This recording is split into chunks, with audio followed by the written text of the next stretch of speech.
Hey, this is Michael again. Welcome to Thursday, August the 8th, 2012. In BeliefNet, there's an article that's titled Get Some Headspace, How to Be Aware of Your Feelings.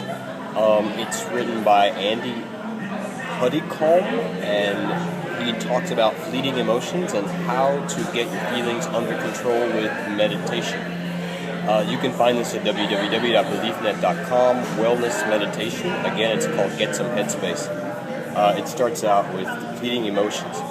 Often we're simply unaware of our feelings. Sure, we notice them when they're raging out of control at either end of the spectrum, but the rest of the time it's as though they're just there in the background, coloring our view of life. But also the speed at which our emotions change, one feeling morphing into the next, can make them seem impossible to separate and define. Think back to the last time you felt happy. Do you remember when it began?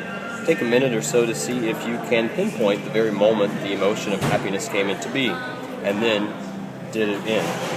When did it end? What about the last time you felt angry? You might remember the situation or context for the anger, but can you remember when the feeling of anger began and when it finished? And what caused these emotions to suddenly vanish? Was it that they ran out of steam? Did something else more important grab your attention? Or was it simply replaced by the next feeling?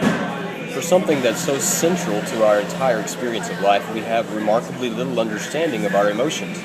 Neuroscientists can tell us with amazing accuracy what's happening physiologically, and behavioral scientists can interpret that data to give us a rational explanation for why we feel the way that we do. But although this is helpful and interesting, does it change the way you feel? More importantly, does it alter the way you respond or react to the way you feel? I may know that I shouldn't get angry because it releases harmful chemicals into my body and causes my blood pressure to rise, but that knowledge does little to stop me getting angry. Likewise, I know that taking it easy and being a little more carefree will make me feel less stressed, but that is of little use if I'm going out of my mind with worry. Sometimes this gap between what we understand intellectually and our actual experience of emotions in everyday life can appear as an enormous chasm. Just as my teacher asked me to consider a life without emotions, good or bad, can you truly say you'd want to live without emotion? The way we feel is fundamental to our experience of life.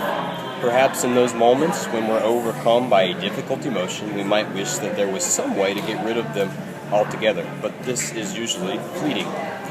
People often begin learning meditation either trying hard to get rid of emotions or fearful that meditation might turn them into some kind of disinterested gray blob with no sense of emotion whatsoever. But as we've seen, this isn't the case at all. Exercise 5 says being aware of your feelings, and this is almost the end of the article. It says we're not always very good at recognizing how we are feeling. That's usually because we're distracted by what we're doing or what we're thinking. But when you start to meditate, you inevitably start to become more aware of how you feel, the variety of feelings, the intensity of feelings, the stubborn nature of some emotions, and the fleeting nature of others. How do you feel right now, for example? Put the book down for a couple of minutes and close your eyes. It can be useful to notice how your body feels first, as that gives you a clue as to what your underlying emotion is. Does it feel heavy or does it feel light? Is there a sense of stillness or of restlessness in the body? And is there a sense of restriction or spaciousness? Rather than rush to decide, apply the idea of gentle curiosity and take a good 20 to 30 seconds to answer each question. And how does the breath feel in the body? Does it feel fast or slow, deep or shallow? Without trying to change it, take a few moments to notice how it feels.